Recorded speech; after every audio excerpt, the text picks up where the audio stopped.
అంటే silver foil కదా. కానీ అది నిజంగా సిల్వర్ ఫాయిల్ అయినా లేకపోతే అల్యూమినియమా అనే విషయం తెలుసుకోవాలి అని అంటే ఆ ఫాయిల్ని అట్లా తీసుకొని చేయితోని ఇట్లా నలిపితే అది ఒకవేళ ఇట్లా ముక్కలు ముక్కలు అయిపోయి పొడి పొడి అలాగా ఇట్లా అయిపోయింది అనుకో ఓకే.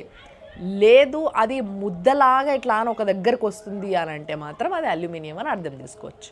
చాలా స్వీట్స్ తెల్లగా తల మెరిసిపోతుంటాయి, అదేదో డిటర్జెంట్ కలిపినట్టు. ఒకవేళ ఇలా నిజంగానే డిటర్జెంట్ కలిపినరా అనే డౌట్ వస్తే మాత్రం అట్లా తెల్ల ఉన్నప్పుడు ఒక బాటిల్లో నీళ్ళు పోసేసి ఈ స్వీట్ వేసేసి ఇట్లా ఒకసారి షేక్ చేసిరు అనుకో గట్టిగా, మనకు తెలుసు కదా సబ్బు నీళ్ళు ఉంటే ఎట్లా నురుగు వస్తుంది, అట్లా నురుగు వస్తుంది. అట్లా నురుగు వచ్చింది అని అంటే డిటర్జెంట్ కలిపిన ఫేక్ స్వీట్ అని అర్థం. సో జనరల్గా ఏ స్వీట్ తీసుకున్నా కానీ ఒక రవ్వ లడ్డు లాంటి స్వీట్ వదిలిపెడితే మిగతా ఏ స్వీట్ అయినా కానీ అట్లా చేయితో అట్లా నలిపితే పొడి పొడిగా ఉండొద్దు, గ్రీసీగా మెత్తగా సాఫ్ట్గా ఉందనుకో అది ఫ్రెష్. లేదు పొడి పొడిగా ఉంది ఎండిపోయినట్టుగా ఉంది అని అనిపిస్తే మాత్రం అది ఎప్పుడో తయారు చేసింది అని చాలా క్లీన్గా అర్థమైపోతుంది మనకి.